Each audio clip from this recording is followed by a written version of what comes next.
Technology cooperates? Yeah. It's not, well, it's moving on the image here, but it's not moving on my computer. Da, da, da, da, da, da, da, da. Da, da, da, da, da, da, da. Da, da, da, da, da, da, da, da. Da, da, da, da, da, da, da, da. Da, da, da, da, da, da. Now it's working. No, it's not working. I'm trying.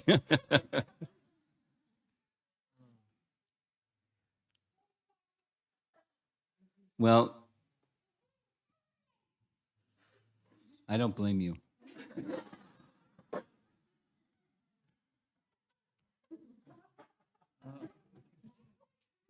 It's either shows on my screen. Maybe I can just show it on that screen and I'll just read from that screen. How's that?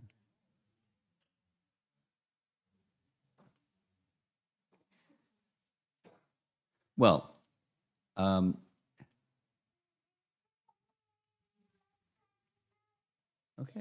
Look at it. It's working on both screens. Look at that.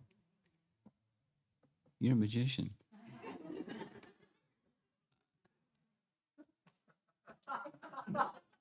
In chapter 7, one of the messages in chapter 7 was Krishna describing some terminology that's now going to be explained further in chapter 8.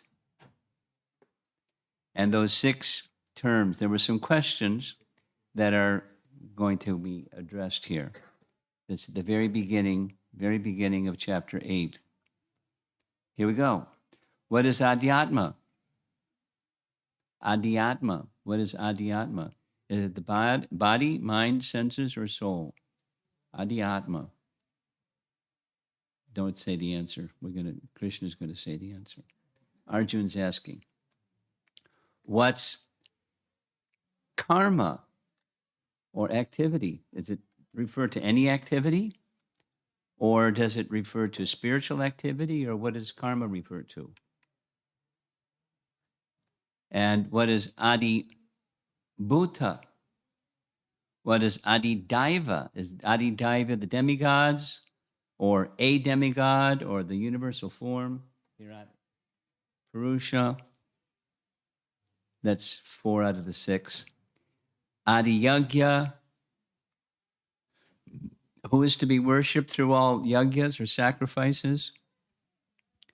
And whoever he is, where does he reside? So there we are. There's the 6 topics. And from 7, how can those engaged in devotional service, the self-controlled, know you at the time of death? So this is setting the scene by asking questions. The whole of Bhagavad Gita's questions, answers, and Krishna has the answers. So here's Krishna's first answer. So he's going to describe what is Adhyatma, or what is Brahman. Brahman is the indestructible, eternally existing living entity. It's a nice drawing, right? The drawing is the 2 birds in a tree from the Upanishads, one enjoying the fruits, the other witnessing. So there's the individual living entity, Brahman, in the material realm, trying to be the enjoyer of the fruits of their activity, and the other is the Para-Brahman, or the witness. So Brahman is the indestructible, eternally existing living entity. 1 down and 5 to go. Adhyatma. Adhyatma. It's the nature of the living entity. The nature of the living entity is to serve. Now, there's different types of service. There's service in the material field and service in the spiritual field. And, of course, the natural question is which way to go. And, of course, the right way to go is becoming an eternal servant of Dasa Anudasa, an eternal servant of Krishna. And we don't want to go that other way. The other way is serving Maya, or thinking of ourselves as to be served, the body meaning. So, boss on a boss. I'm in charge. No, we want Krishna to be in charge. That nice picture on the left. And we don't want Maya to be in charge and thinking that we're in charge. So that's two. Adhyatma. Now karma.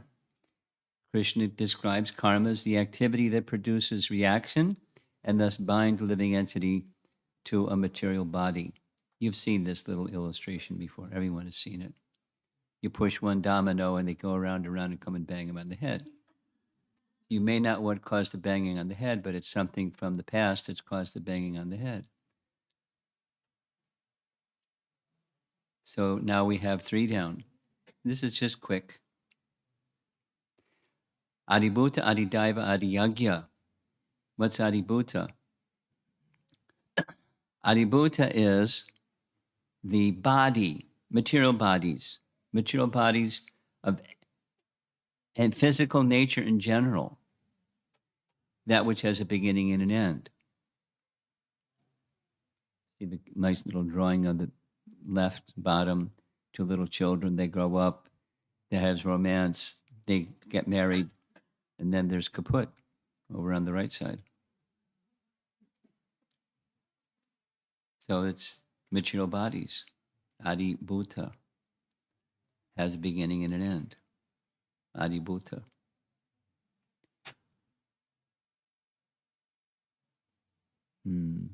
So in the upper, it's a kind of creative illustration of there's Mahavishnu, and then there's a universe coming from Mahavishnu, and we're somewhere inside that little universe.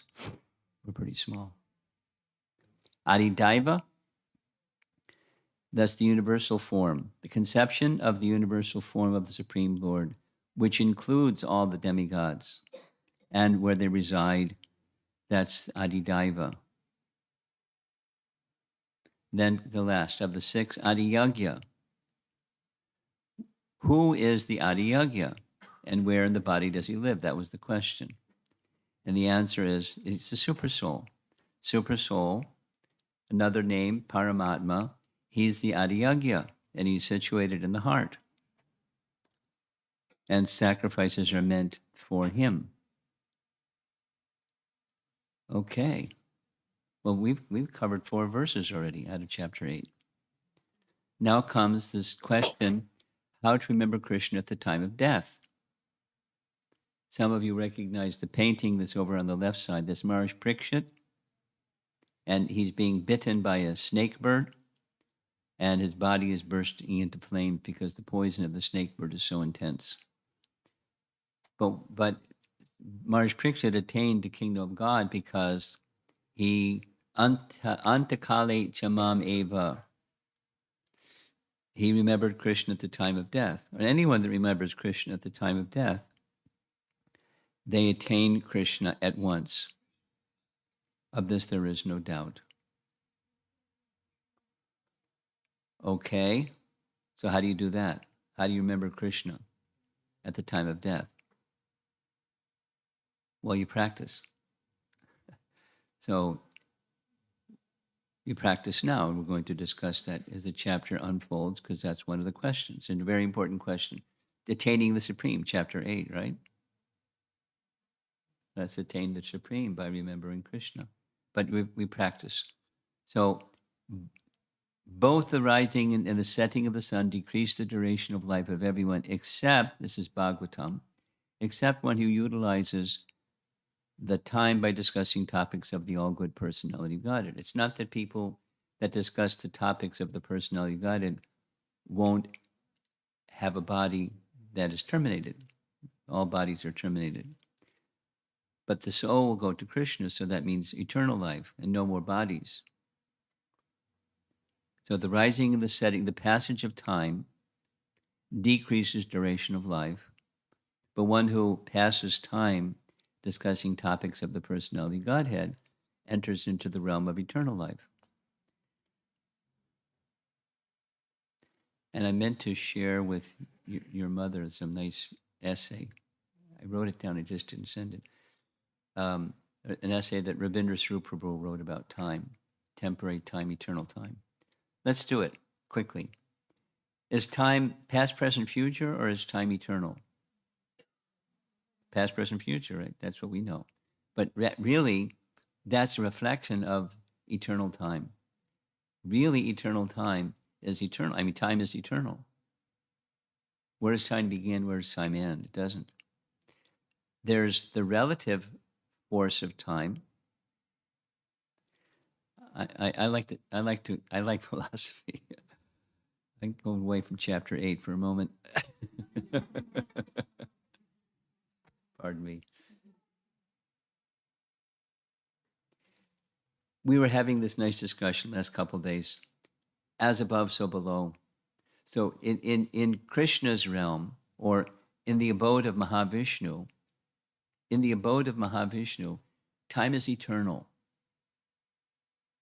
And his internal potency, Rama Devi, we don't see a picture of Rama Devi because she's within Mahavishnu. He's associating with his internal potency in Yoga Nidra. What's Yoga Nidra? Nidra means sleep, and Yoga Nidra is a transcendental. He's not like snoring. He's enjoying in a state of mystic slumber. So he's enjoying eternal pastimes with Rama Devi within. However, Rama Devi has a shadow or reflection. In Sanskrit, Chaya Devi, shadow energy. And at the appropriate time, of course, he's in eternal time. But for the purpose of creation, which is what the functions of the Vishnu forms do, they interact with, they deal with creation. So he glances, this is a creation story, he glances at Chaya Devi, the reflection or the expansion, limited expansion of his internal potency, Rama Devi. And he sees she wants some service. She doesn't have anything to do. She's just in the bris pradhan state, but she desires service. So he desires to give her some service. That's all. Icha. He just desires to give her some service. His internal potency, Rama Devi, knows his desire because she's his internal potency. So what does she do? With his glance, she entrusts all the living entities, that's a lot of living entities, all living entities, to that glance, along with the time energy. And the time energy in the spiritual realm is eternal. But when that time energy and living entities contact Pradhan, or Chaya Devi, that eternal time becomes mutated, or it becomes transformed to what we know as past, present, future time. But actually it's eternal. From the spiritual perspective, just like we are spirit souls. We have bodies, and the soul is eternal, and the bodies aren't eternal. And the bodies are moved by time, and we can't help it. The wheel of time moves, and da-da-da-da-da-da. All those stages. That's adibautic. And then so the soul isn't changed. It's very important. Here's a little sharing. I'll get back to chapter 8 in a moment.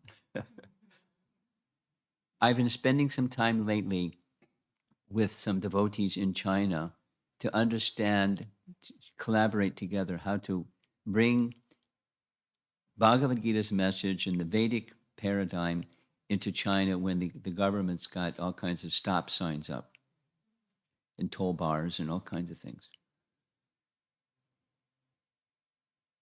So one of the things that I heard from somebody that's very involved with Chinese people here in America is the concept of you're not the body is like, oh, do that again? Because there's a lot of symmetry between concepts in China about charity and include, transmigration of the soul and compassion and, nice things, lots of nice things. But there's not a clear conception of what it is that's transmigrating. And when it's a soul, oh, the light goes on. And they want to hear more about it. So, supposing you're just learning Bhagavad Gita for the first time, there may be some people here who are learning Bhagavad Gita for the first time. There are different forces and factors acting upon this eternal soul. And these 6 are some of them. Well, 5 are some of them. And one of them is the soul itself. Eternal, unchanging soul. So now the question is how to get to the stage where one is always remembering Krishna. That's the question. So there's a principle. The principle is yam yam vapi sparam bhavam. Very important verse. Jajat ante kalevram. Ante means at the end. At the end, kalevram, absolutely for certain, what happens is smaran, whatever you're thinking of, at that moment of death, smaran bhavam, jajat ante. That's where you're going. Whatever state of being one remembers when he quits his body, O son of Kunti, that state he will attain without fail. That is to say, the mind carries the soul. Body kaput. But the mind isn't. The mind carries the soul to that destination that the mind was absorbed in at the time of death. So if you practice bringing your mind to Krishna, there's a better chance your mind is going to think of Krishna at the time of death than if you don't. Not a guarantee, but it's, when you become attached to Krishna, when you become attached to something, that's what your mind goes to. I'll say it again. When you're attached to something, that's what your mind goes to. The painting is Jad Bharat, who became attached to a deer, and he fell off a cliff. And when he fell off the cliff, he was thinking of the deer. So at his next body, became a deer. He was a very elevated person, but he was thinking of this deer because he was attached to the deer. And oh dear, he became a deer.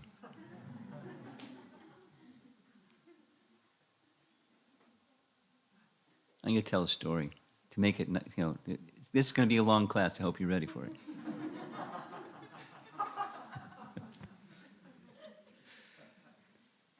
Once upon a time, I was a young brahmachari, a few lifetimes ago.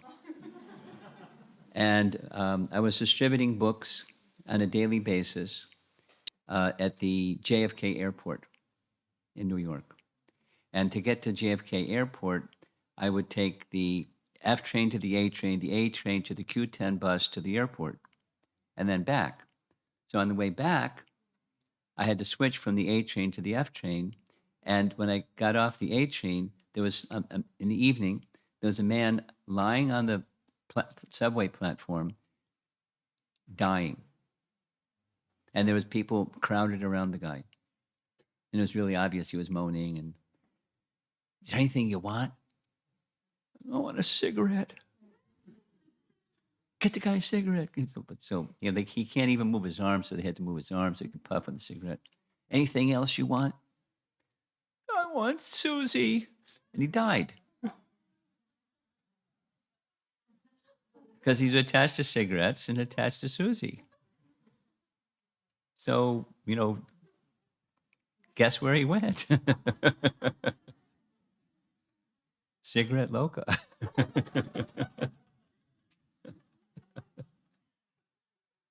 Somewhere where, he has attached to, anyway. And it didn't come about out of the sky. We have habits. And habits come from practice, and you can cultivate Krishna consciousness. In fact, Prabhupada writes in Nectar Devotion, Krishna consciousness is a kind of cultivation, a sort of cultivation. Abhyasa, in the language of Bhagavad Gita, practice. So we're in the practice stage. We're not at the perfect stage, the practice stage. And we practice doing those things that bring attention to Krishna. Because wherever attention goes at that moment of death, the soul, which is subtle, carries the even more subtle, the mind is subtle, and it carries the even more subtle soul to the next body, the next mother, and some gestation period, whatever. It could be a fly, it could be a bird, could be a human, could be a demigod, could be a king, could be a pauper. Whatever it is, of course, to guna and karma, that's where you go. Okay, so now we're ready for the next section. How to practice this remembrance of Krishna. If practice is important, how do you do it? Because remember the promise at the beginning of chapter 7? Krishna's promise at the beginning of chapter 7 is, I'm going to explain to you how to achieve this topmost system of yoga. Krishna is fulfilling his promise. How to practice remembering Krishna? Here's a nice verse. Tasmat sarveshu kaleshu mam anusmara yudyacha. Mam anusmara. Anu smara. Smara means to remember. Anusmara, to practice remembering. And then yudyacha. Now Prabhupada is translated as perform your prescribed duty. So what your mind does and what your body does. Same as the last verse of chapter 6. So what the body does is your prescribed duty.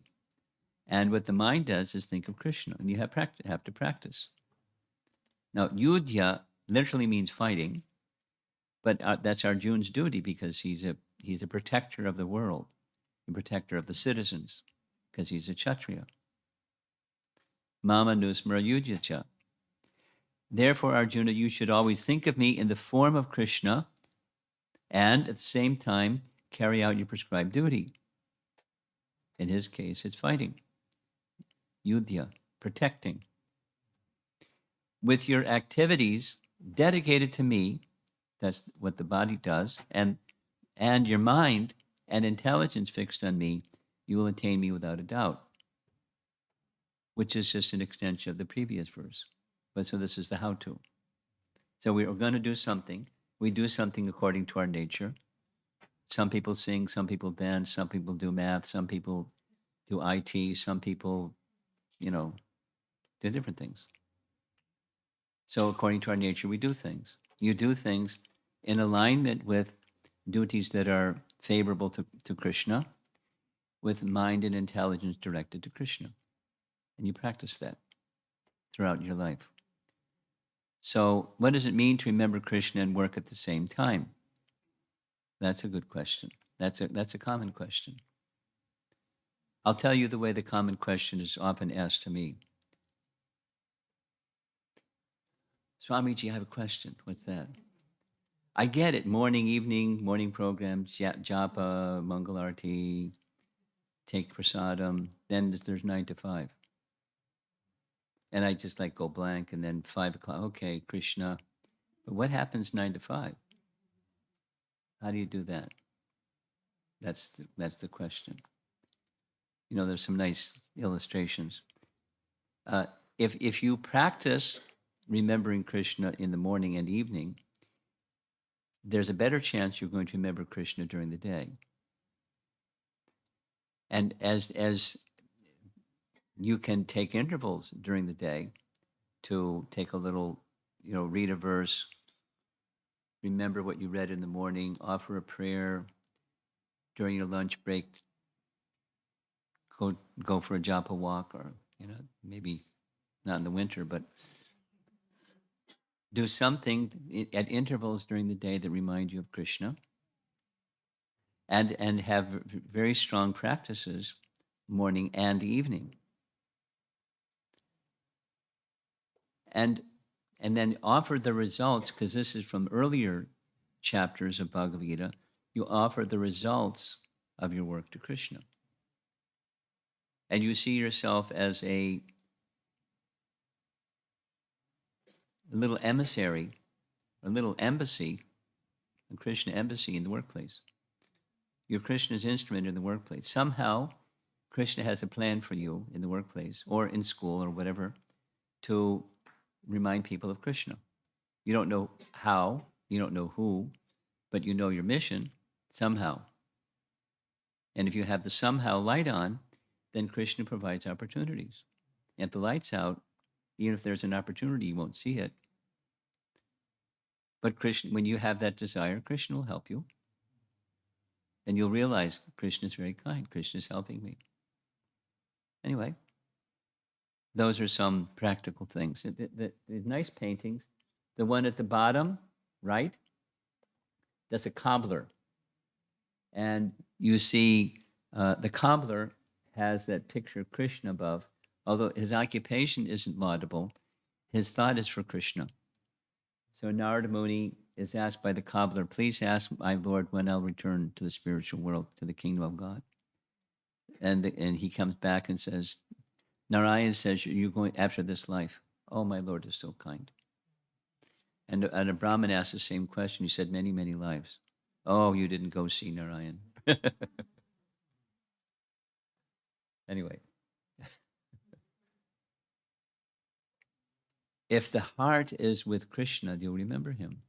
Even, a simple occupation or a complicated occupation or whatever, somewhere in between.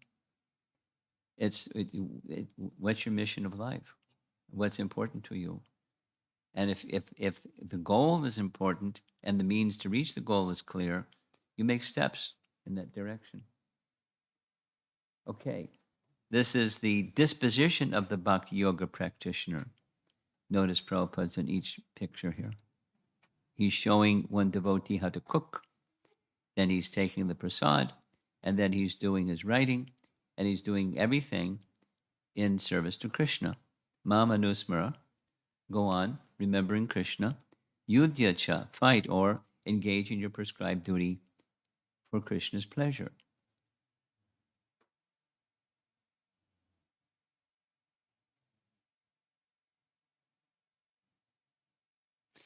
You see the connection between karma yoga, where there's attachment to benefiting from making a sacrifice to Krishna, and then the stage where there isn't a desire to benefit, just that Krishna should be pleased, doing your work and offering the results of Krishna so that Krishna is pleased. It's called Nishkam Karma Yoga.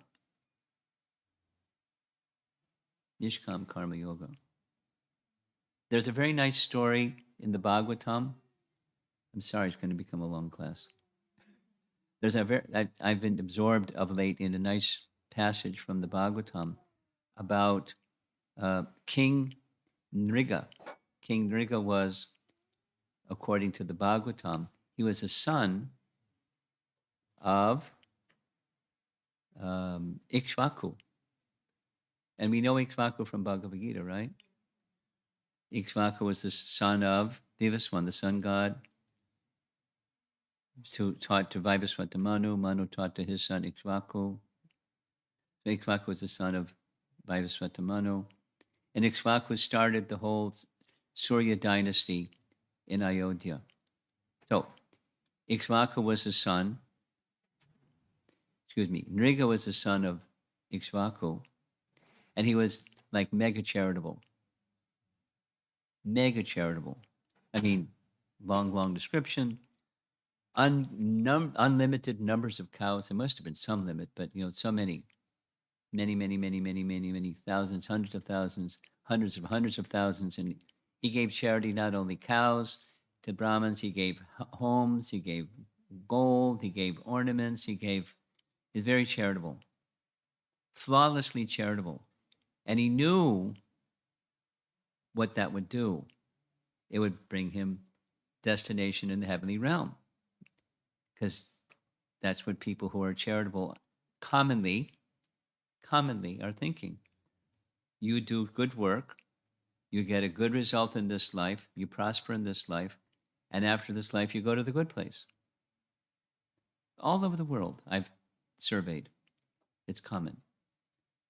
And as Krishna says in Bhagavad Gita, but he had some good fortune. What was that good fortune? He gave in charity to one Brahmin, a temple, because the Brahmin had a deity and he wanted a temple for his deity. He built a temple for the man's deity. And the man also wanted, Brahmin, he wanted um, devotional scriptures. He just gifted him copies of devotional scriptures. The man was a devotee, the Brahmin, Vaishnav. So he gave him a benediction. I bless you that you will meet Krishna one day. He went in and he felt not just pious, but attracted to one day meet Krishna. So we can also be promised. Prabhupada has given us all the promise one day. Just follow properly in one. So he continued with his charity, but he wasn't doing all of the hearing and chanting that you all are doing, and that I'm also doing, and that Prabhupada gave us. He didn't do that, Shravanam Kirtanam, Vishnu Smaranam. He didn't follow the bhakti process that way. He was doing the charity program with the expectation that he'd get a nice result from the charity program to, first-class people, not just anybody. So there was Krishna wanted to, he was proud. He was proud. People that are good, they want people to recognize how they're good. And he made it boo-boo.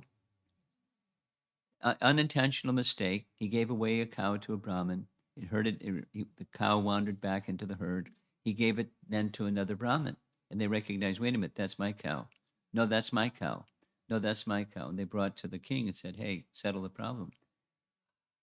Oh, it was inadvertent. I didn't mean, please forgive me, take 100,000 cows for this one cow. No.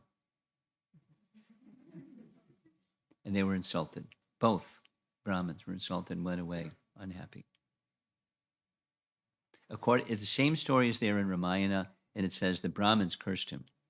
But that's not what's in the Bhagavatam. It's just taking the property of a Brahmin. Inadvertently, even. So at the end of his life, Yam Yam Vapi Smaram Bhavam, remember? He was taken to the court of Yamaraj. And Yamaraj said, you so many pious activities, perfectly performed, but you made this mistake. You took the property of a Brahmin. So would you like the reaction for taking the property of the Brahmin and then enjoy your heavenly pleasure, or enjoy your heavenly pleasure when that's up? Then you can take the responsibility for your, I'll get the bad part out of the way so then I can enjoy. He said, very well. As you so wish, you can become a lizard. And he became a lizard. He says to Krishna later, he felt himself becoming a lizard. But what was going on? No, the bigger picture is Krishna wanted to relieve him of the pride, and Krishna wanted to bring him to the fructification of what the Brahmin said, one day you'll meet Krishna. One day you'll meet Krishna. And his mind was going to Krishna just from that benediction. So Krishna, he became a lizard. Krishna's children found the lizard in the bottom of a well. He had become like a mountain, really big. They tried to get him out. They couldn't. They went and told Dad, hey, Dad, there's a big giant lizard. Let's rescue him. So Krishna his arm became very long to the bottom of the well and lifted the lizard out, and he became a demigod. He was no longer King Nriga, Ikshvaku's son. He was a demigod, decked out like a demigod. And Krishna said, how'd this happen? As if he didn't know. And the king said, I know that you know, but you're asking, so I'll say. So the crux of the story, there's several parts, but one of the important parts that's connected to chapter 8 Bhagavad Gita is he was attached to the fruits of being charitable. He liked it. We all know the feeling of doing something for others. You feel something. It's mode of goodness, happiness. He did it like mega. He felt really good about himself. And there was pride. but it wasn't Krishna-centered.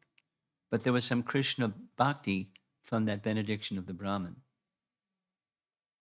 And that grew and grew and grew. So Krishna took away the pride and took away his attachment to fruitive activities and stood before him. And all his material desires were gone. But now he's got this demigod body. So at the end of the story, Krishna says, you can go to the heavenly planets, and after that, you'll come to me. And there's a nice verse. I'm really getting far from chapter 8, Bhagavad Gita. There's a nice verse in Canto 5, chapter 19. It's Jambudweep, prayers from the residents of Jambudweep. That's a central island in Bhumandala. It's in Canto 5. So the demigods say, Krishna is very kind. He doesn't fulfill the desire, the material desire of those who approach him for material desire without giving them the benediction that when they have that desire fulfilled, they'll never come back to him again for material desire. That is, he gives his 2 lotus feet, which means they'll no longer have that material desire. So that's what happened to that King Nriga. He had lost his material desire. He's got this demigod body. So he at the end, he went off to be with the demigod kingdom. Doesn't say which planet up there. And at the end, Krishna's promise, you'll come to me. Without the material desire of all the opulence that's there in heaven.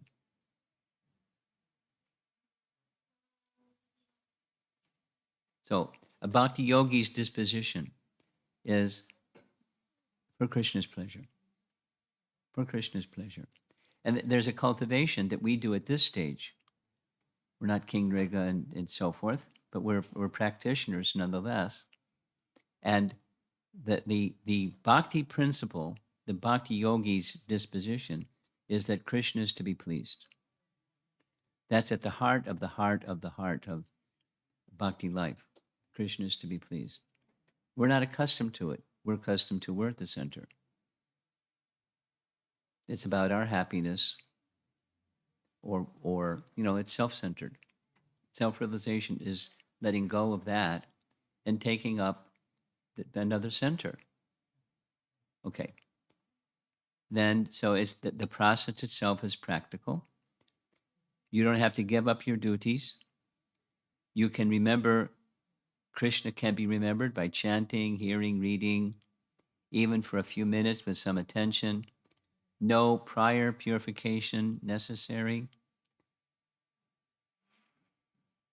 It's like developing a relationship with someone who's so nice you can't get enough of their association. It's actually very personal. Bhakti process is very personal. Here are some ways to meditate upon Krishna. They're indicated in nice verse. One who knows everything. This is a verse in the chapter. He's the oldest. He's the controller. He's smaller than the smallest. He's the maintainer of everything, beyond material conception, inconceivable, always a person, luminous like the sun, transcendental beyond this material nature. Pretty perfect.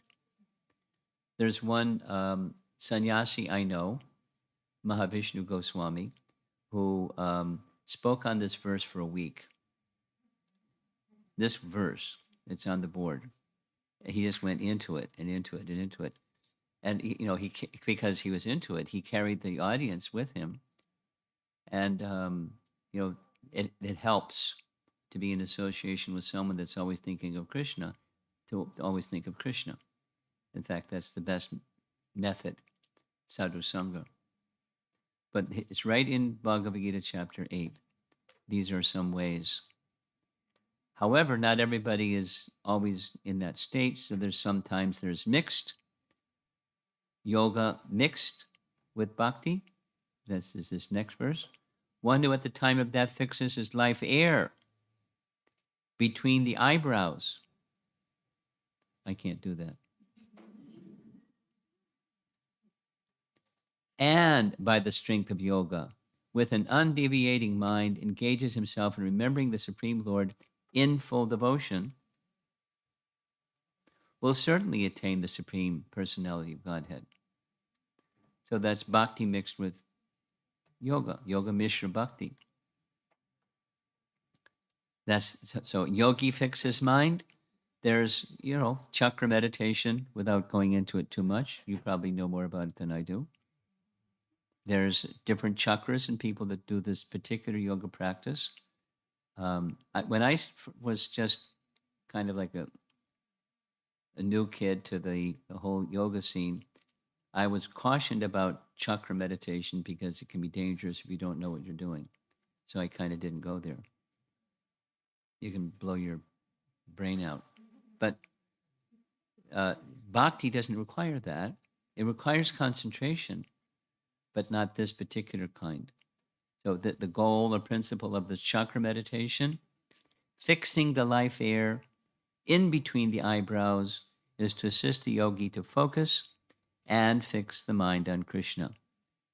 Without that goal, the practice is not useful. This is Prabhupada's statement on this section. Now, what's recommended for us, if that's like not recommended, everybody knows, chanting the holy name, right? Okay, now we're ready for the next section.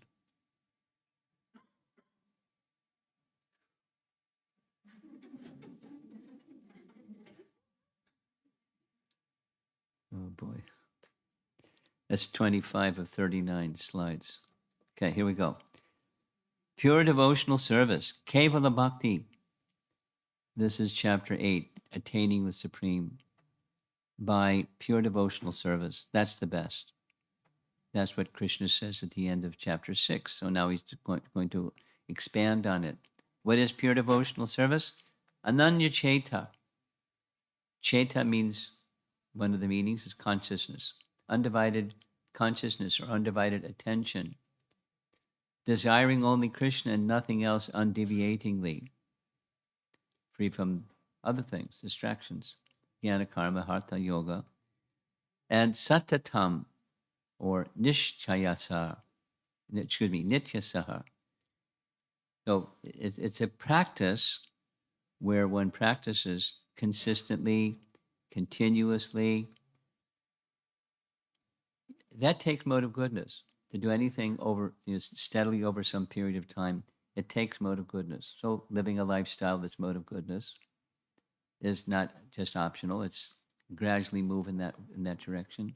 Your eating habits and your working habits and your speaking habits and your habits, cleanliness habits, regulation habits, mode of goodness habits. That makes it easier to do the bhakti process. And then for devotees, their final destination with that practice, that's, by the way, that's the cover to the Easy Journey to Other Planets little publication that Prabhupada wrote even before he came to America. And I think this was done by the American devotees. There's this young brahmachari with a nice big Sika flying behind him as he's zooming off into space beyond the rocket ships, beyond the coverings of the universe, into the spiritual sky, into Krishna Loka, saying Hari Bol.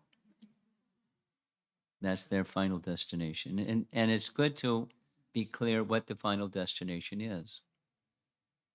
I'll say it again. I'll say it the way Prabhupada said it. I'll say it twice. For one who has clearly defined a goal or destination, it's very easy to take steps to get there. For one who has very clearly defined a goal, it's very easy to take steps to get there. Say it negatively. If you haven't really clearly defined the goal, good luck getting there. But the goal is clearly defined. It was already the end of chapter 6. And now expanded in chapter 8 here. As the Back to Godhead passport. And that's what it looks like. You meet with Krishna again. You're with Krishna in his association. Attaining reinstatement in Krishna's eternal service, how easy is it? Or how difficult is it? Su labha. Su means very, and labha means to obtain, very easily obtained. Durlabha means hard to obtain, and sulabha is easy to obtain. How? Well, we need effort, but we also need Krishna's help. And Krishna gives intelligence, and when Krishna gives intelligence, the impediments are removed, and there's only one qualification. You have to want it. There's the rub, right? Because there's lots of things we want. We want lots of things. Things, like, temporary things. They're important to us. This and that and the other, and it's a long list. So how do you move this up your priority list and sincerely want? Like that little image to the right, sincerely with all my heart, to really want. Because then you can focus. And when you focus, it doesn't mean other people and other things like disappear. They become a bunch of zeros. But you see those things in relation to the thing that's most important. That's the key. Because everything is from Krishna and everything is of Krishna and belongs to Krishna. And when one sees like that and Krishna is at the center, everyone and everything is connected. It takes practice, but because we're disconnected, it's like, that's a nice idea, but I don't know. Because I got lots of things that are important to me. Here's something Baladev Vidyabhusan says about this particular message. I'll go to the images. The images are nice. I am the cause or doer of his attainment, Krishna says. I cannot tolerate separation from him, and thus I will show myself to him. I am easy to attain for him because I destroy the obstacles and I perfect his sadhana. But that's if we reach, like that painting on the right side. If we're reaching to Krishna, he'll reach back. That's all. Sincerely reaching to Krishna. There's prescribed activities for reaching Krishna. Okay, moving along. Results achieved by practicing bhakti. Dukkhalayam shashvatam. Now this image on the left side is showing that this is a key point. After attaining me, the great souls, who are yogis in devotion, never return to this temporary world, which is full of miseries, because they've attained the highest perfection. Now, the understanding of this image, the idea behind this particular image, is it comes from Bhakti Siddhanta Saraswati Thakur, and it's really simple. Once you have understood, honestly and factually, there is no lasting happiness in this world. There is no real, tangible, palpable happiness in this world. It's fleeting, and it's illusory happiness. Now you see it, now you don't.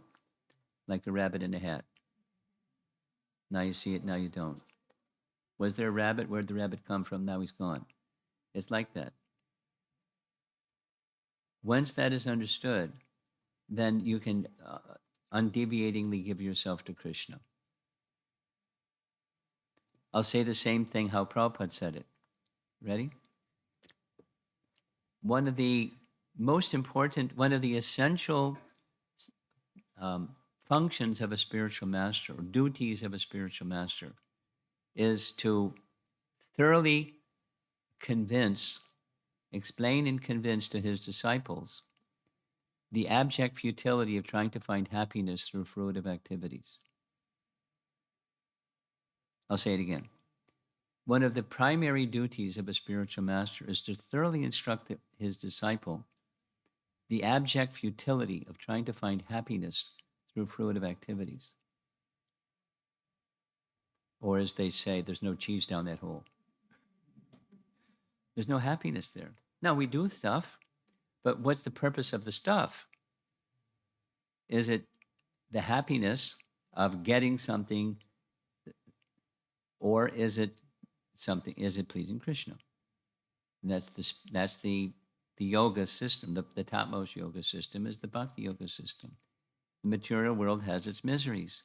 It may look like something very nice, but in case you can't tell, those are brass nails inside that nice looking whatever it is. And the material world is actually meant for misery. Krishna certifies it. Dukkhalayama shashvatam. By design. That's the nature of the place. It's full of miseries, dukkha, and it's asat, and nirananda, no ananda, the nature of the place. In the spiritual abode, it's not just an advertisement. It's just the reality of this place and the spiritual realm, where everything is blissful, satchitananda.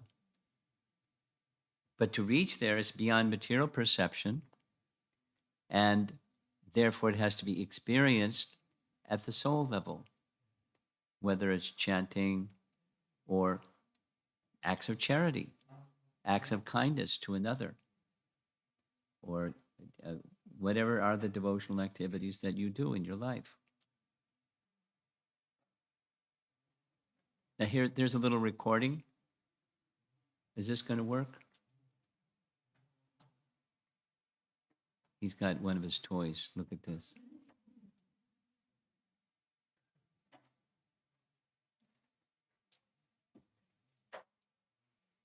Da, da, da, da, da, da, da.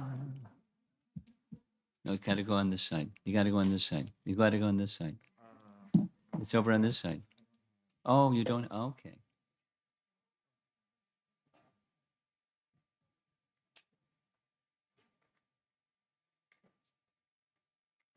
Okay.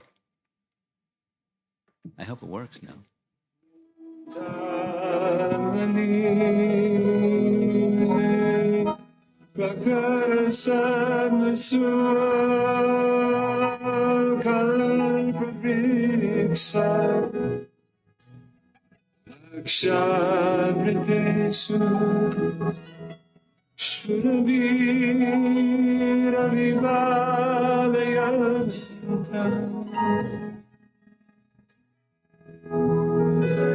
Lakshmi Sahasrada Sannama Sevyamana Govinda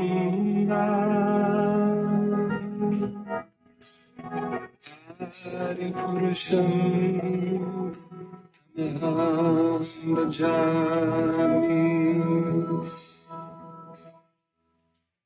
Wasn't that nice? That's one of the Govinda prayers describing what Goloka is like. And you see on the text on the right and left side what's there. Desire trees, palaces made of touchstone, surabhi cows, etc. The last section of chapter 8, attaining the supreme through other yoga practices. And I think I've really extended myself too much. So I'm going to go quickly. According to Vedic opinions, there are two ways of passing from this world by yoga process. One in light and one in darkness. You pass in light, you don't come back. Pass in darkness, you come back. So pick the light one. There's a system for that. It's in chapter 8. Yoga yukta is in this verse number 26. It means yoga yukta. Yukta means practice or being engaged in connecting with Krishna.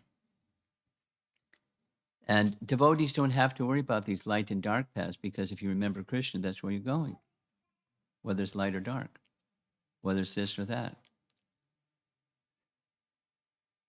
Like Grandfather Bhishma, when did he leave his body? What was the day? Makara Sankranti. You know what Makara Sankranti is? You know what it is? What the sun is moving around the earth from the northern hemisphere down to the southern hemisphere, and it starts to move back. Makara Sankranti marks, it starts its northern movement. It's Makara Sankranti. By solar calendar, it's the 14th of January every year, because by solar calendar. So that's when he left his body, because the sun is moving in the northerly direction. It's right from chapter 8 Bhagavad Gita. What yogis do, but he didn't have to do that because he's a devotee. And anyone who's a devotee you don't have that restriction. It doesn't apply. Okay. He's firmly established in chanting Hare Krishna mantra, and he has Krishna's protection. Because of being in service to Krishna, Krishna extends his protection. Text 28. Vedeshu yagyeshu tapashu chaiva. A person who accepts the path of devotional service is not bereft of the results derived from studying the Vedas, performing sacrifices, undergoing austerities, giving in charity, or pursuing philosophical and fruitive activities. Simply by performing devotional service, he attains all these, and at the end, he reaches the supreme eternal abode. This is Krishna's words. So just stay with it. Stay with the chanting process. There's that image again of the nice brahmachari passing through the coverings of the universe and going to Krishna Loka. And that's the end of our slideshow. We've finished chapter 8.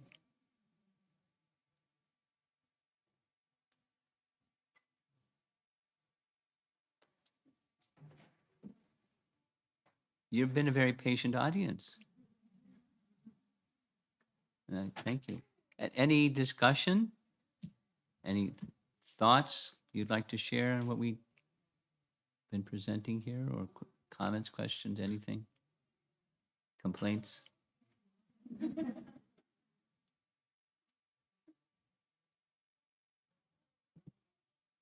Raise your hand.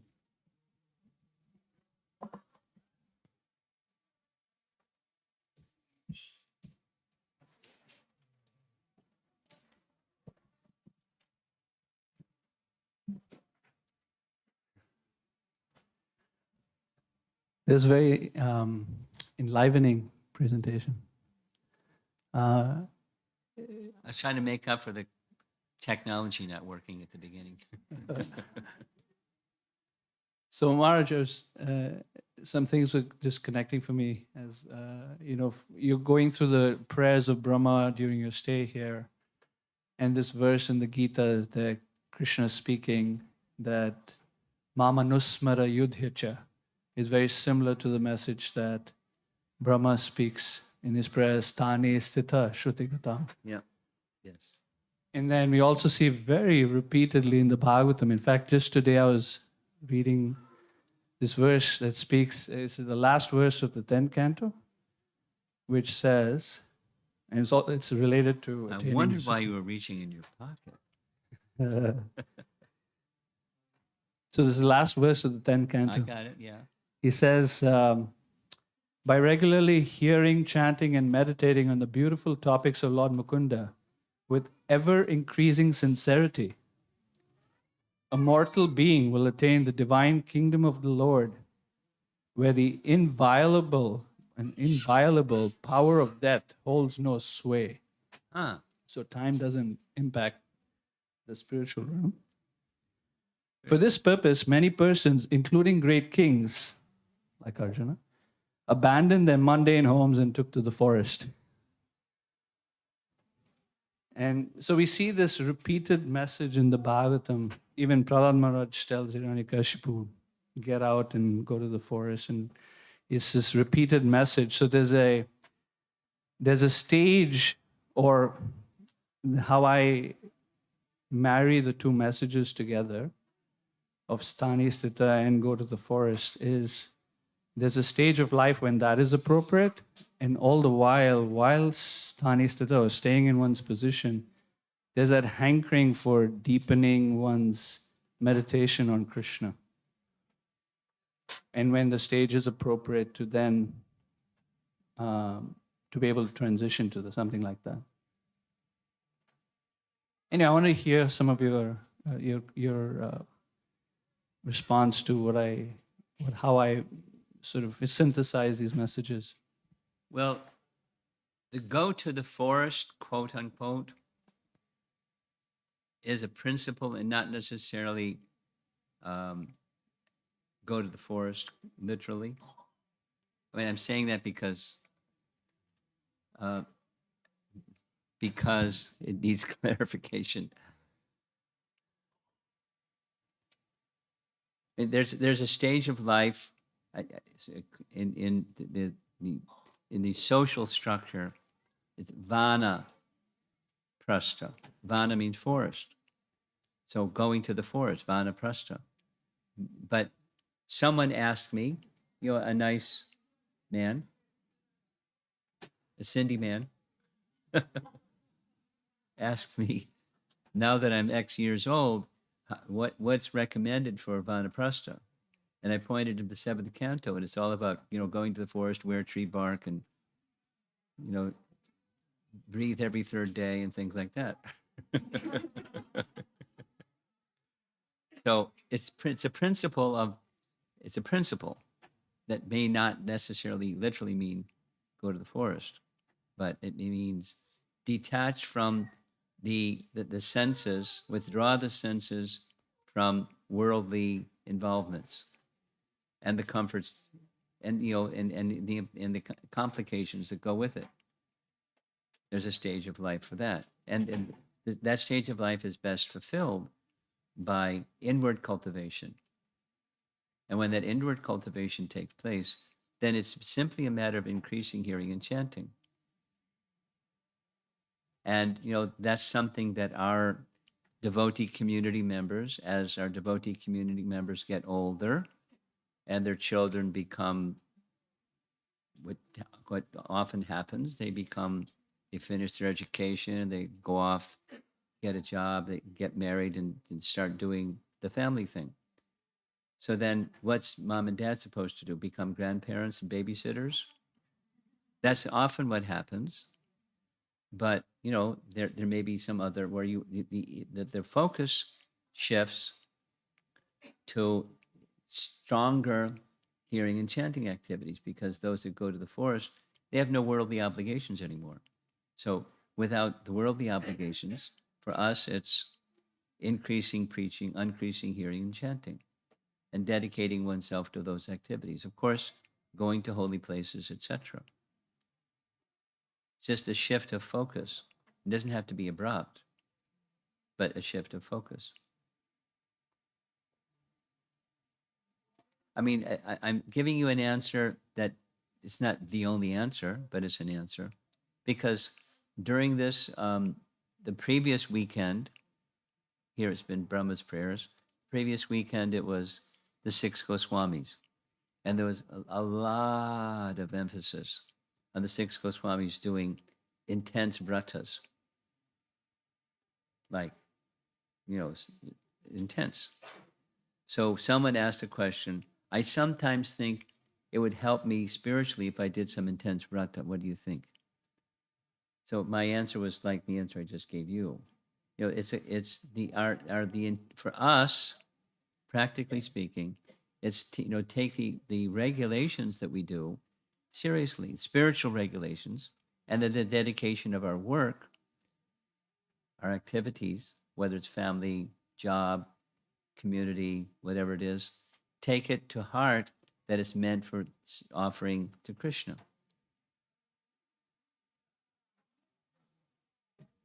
And strengthen our austerity is, let's say, when it's Ekadasis or appearance days or something, we take up some decreasing the senses involving in the sense objects and increasing hearing and chanting. That's how we're meant to strengthen and gradually increase the number of rounds and gradually increase the absorption in scripture study, discussing scripture study, presenting those conclusions to others. bringing the message in and extending the message out, and with it more of a focus as life goes on.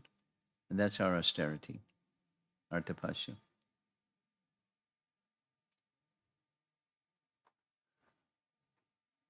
Your son had his hand up first. Go ahead. And you're next. Hare Krishna. Thank you, Maharaj. It's very interesting that you're speaking about remembering Krishna at the time of our death. And currently, my grandmother, she's 97 years old, and she's leaving her body very soon in the next 1 or 2 days. She'll be giving up her body.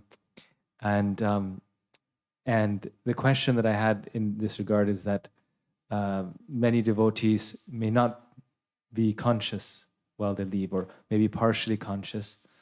So is that a requirement to go back home, back to Godhead? If someone is hearing the chanting, or is it possible that someone may chant but not remember Krishna? It's said that Gandhi said, "Hey Ram." So the fact that he said that, is he going back to Godhead? In what ways can we go? You're throwing 3-4 balls at me at once.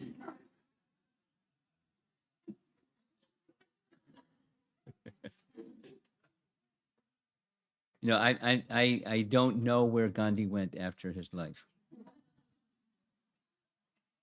And someone that's unconscious when they leave their body, my understanding is, if their life has been dedicated to serving Krishna, that's where their mind is. And where their mind is, that's where they go. If one is attached, that's where the mind goes, conscious or not.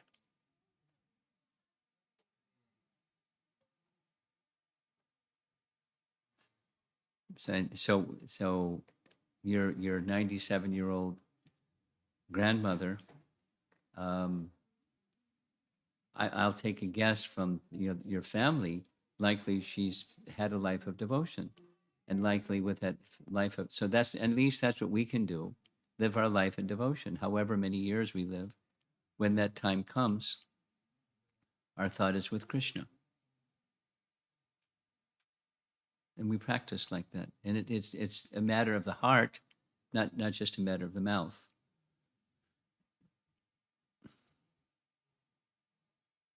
Okay. In the back row. You're next after her.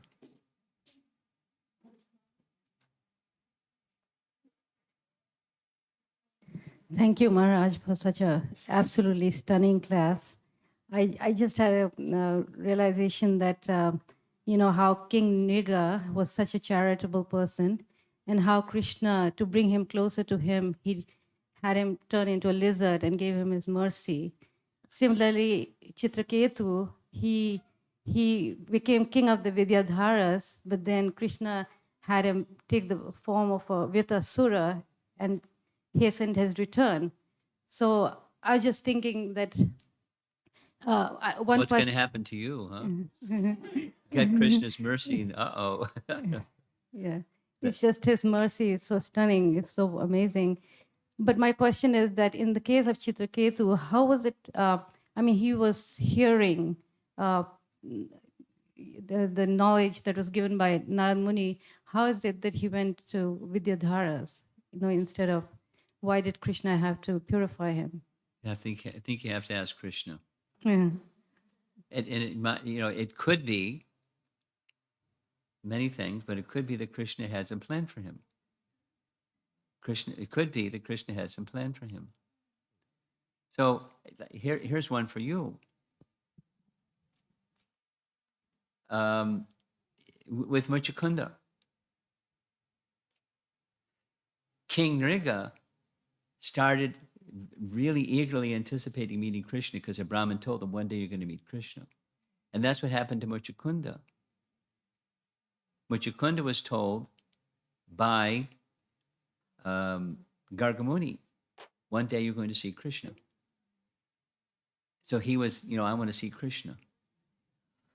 Then when he saw Krishna, he didn't recognize who he was. He had to ask, who are you? And Krishna told him with a smile who he was. Then he told his whole story. And at the end, what did Krishna say? Krishna said, you're going to have to take another birth. And told them why. And in that next birth, you'll become a Brahmin, and then you'll come to me. So now why did Krishna not just take him back to him? Because he had become a devotee. He become pure devotee.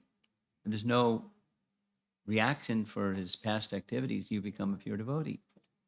Answer, Krishna must have had some service for him.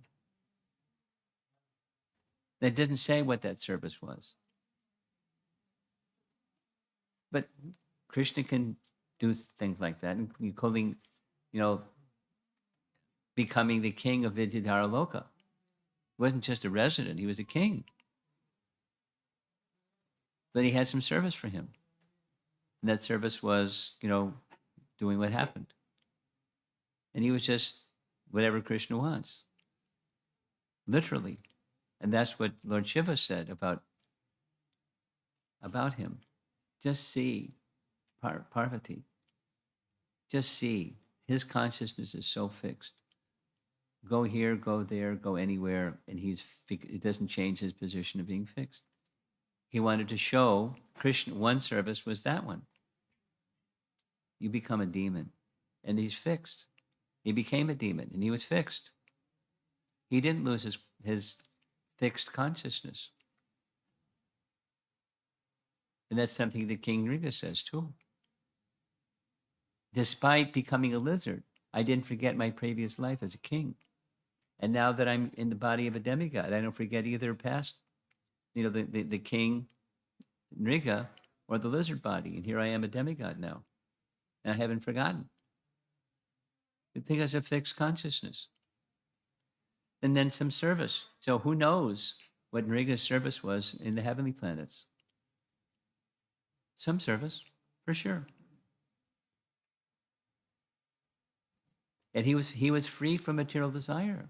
Why not take him back to Godhead? I will relieve you of that demigod body. How's that? Sure. But he had some service for him.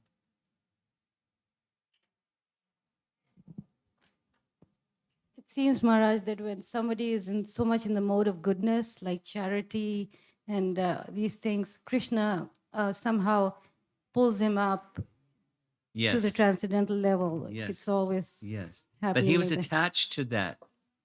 He was attached to that activity as a means for getting what he wanted, which was heavenly destination and, honor. He was proud.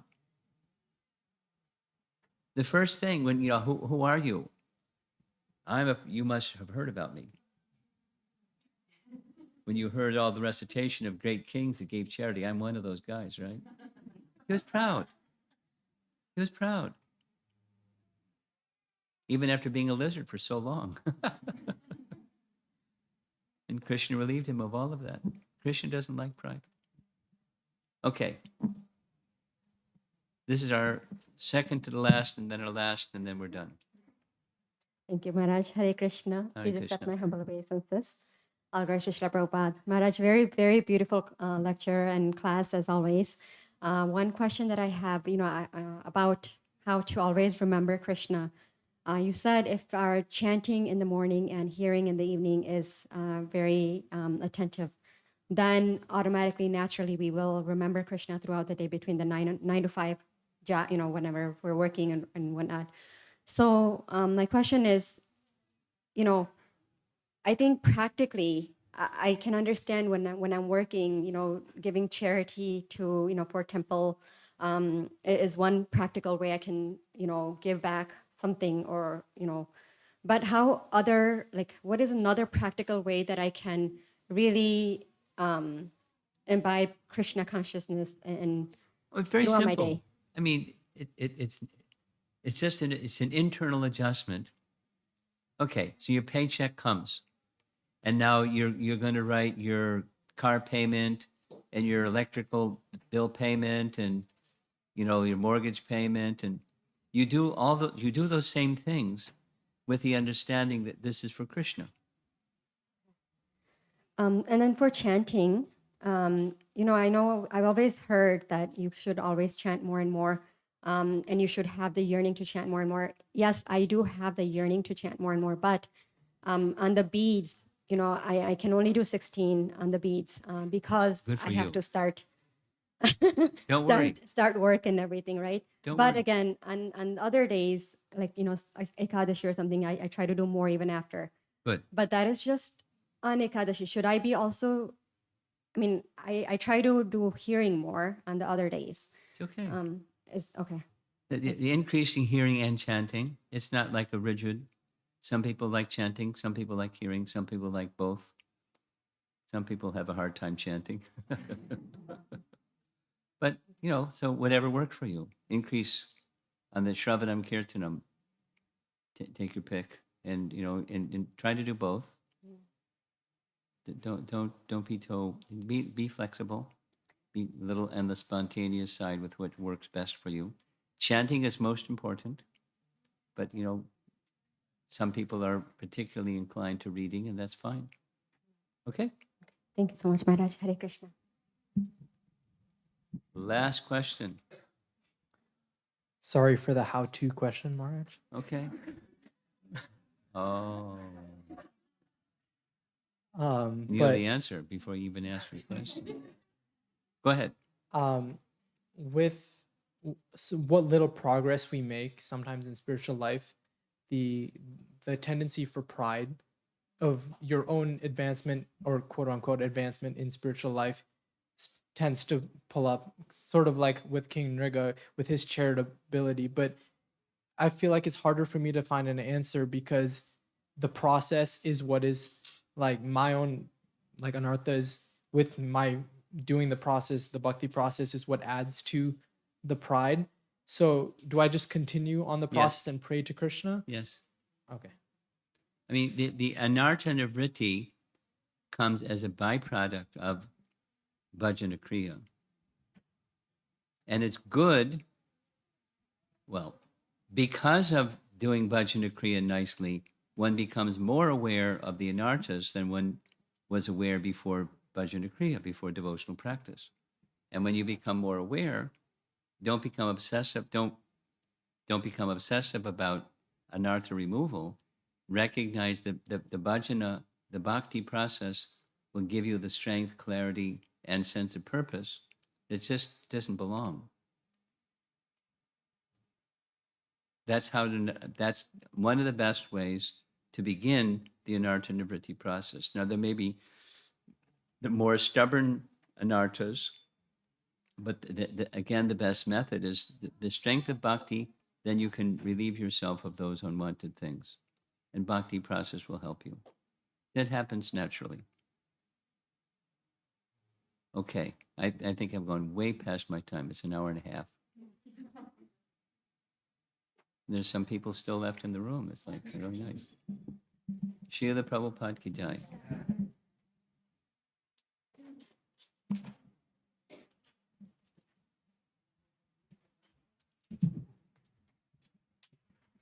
Thank you, Guru Maharaj. Devotees, I have two announcements. We have thousands and thousands of devotees living in Ukraine and in Russia. So let us take a couple of moments to chant the holy names of Krishna and pray to Krishna for their protection. So please chant after me. Hare Krishna, Hare Krishna, Krishna Krishna, Hare Hare, Hare Rama, Hare Rama, Rama Rama, Hare Hare, Hare Krishna, Hare Krishna, Krishna Krishna, Hare Hare, Hare Rama, Hare Rama, Rama Rama, Hare Hare, Hare Krishna, Hare Krishna, Krishna Krishna, Hare Hare, Hare Rama, Hare Rama, Rama Rama, Hare Hare. And you can all pray to Krishna in your own time. When you are at home chanting, you please offer your prayers to Krishna for the devotees' protection and everybody's protection.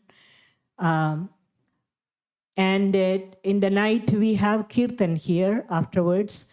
So we dedicate the kirtan time also, for offering prayers to the Supreme Lord. Today's Sunday feast is sponsored by two families, Dhananjaya Sharma and Lavanya. They are seeking the blessings of the devotees. And Tripti Mataji is sponsoring today's Sunday feast also, celebrating her son Krishav's 7th birthday. And if these families are here, please make an arrange. Krishav, thank you. Tripti, thank you very much. So please take the prasadam from downstairs. To go prasadam is there for everybody. So you please honor the prasadam at your own time in your house. Thank you very, very much. Hare Krishna. Hey, prayer for Krishna protection.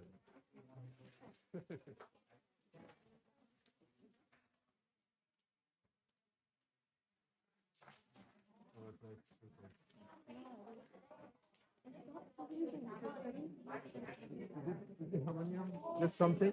I think some of the keys are instructed.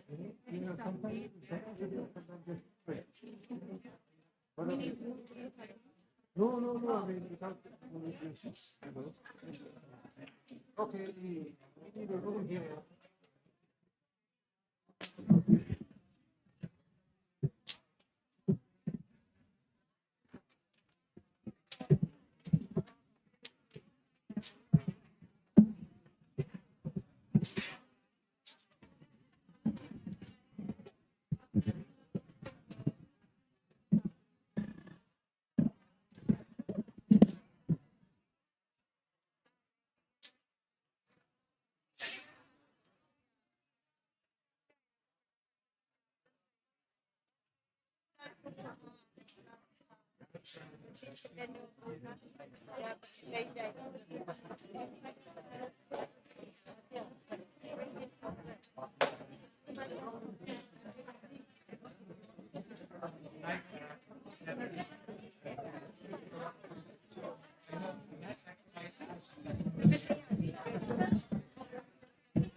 You take a picture of this for me? There's somebody else. I'm not familiar with these phones. Oh, okay. I'm sorry. Yeah, that's okay, but yeah.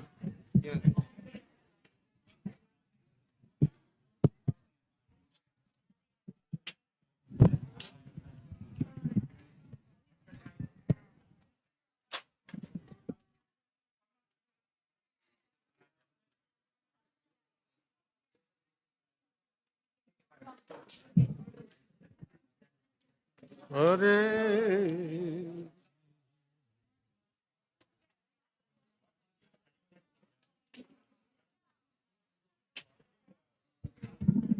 Hare.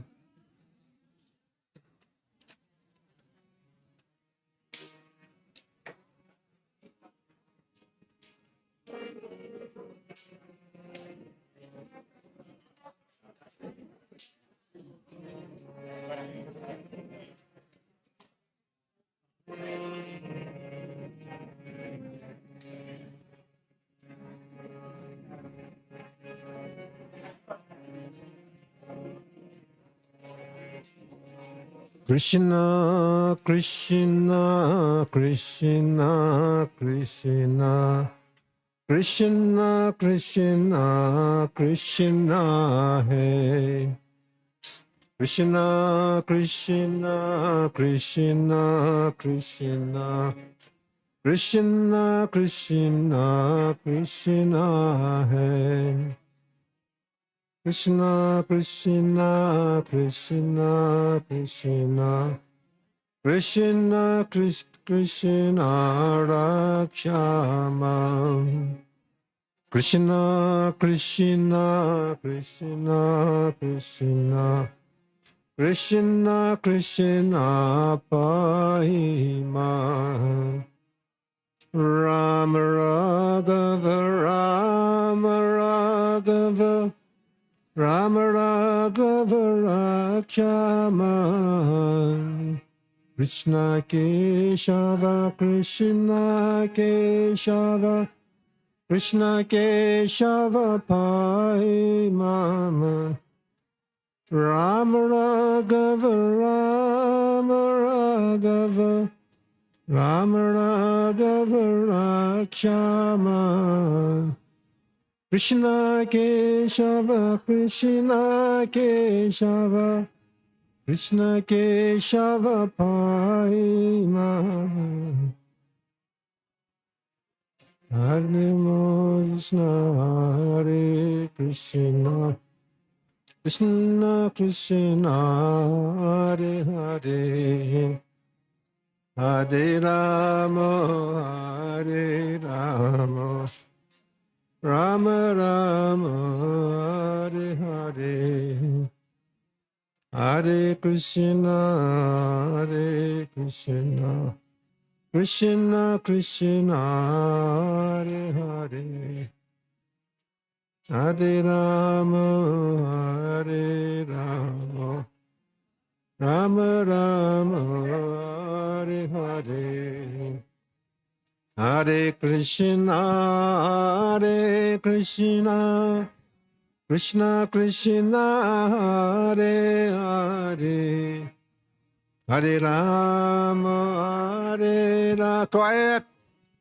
Rama Rama Hare Hare Hare Krishna Hare Krishna Krishna Krishna Hare Hare Hare Rama Hare Rama Rama Rama Hare Hare Hare Krishna Hare Krishna Krishna Krishna Hare Hare. Play drum. Hare Rama Hare Rama Rama Rama Hare Hare Hare Krishna Hare Krishna Krishna Krishna Hare Hare. Hare Rama Hare Rama Rama Rama Hare Hare Hare Krishna Hare Krishna Krishna Krishna Hare Hare Hare Rama. This is the temple. This is the temple. Hare Rama Hare Hare Hare Krishna Hare Krishna Krishna Krishna Hare Hare Hare Rama Hare Rama Rama Rama Hare Hare Hare Krishna Hare Krishna Krishna Krishna Hare Hare Hare Rama Hare Rama Rama Rama Hare Hare. Bolo.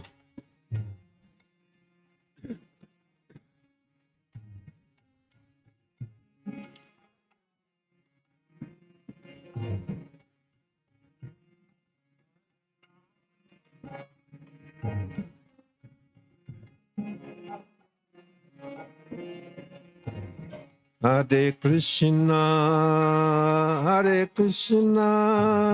Krishna Krishna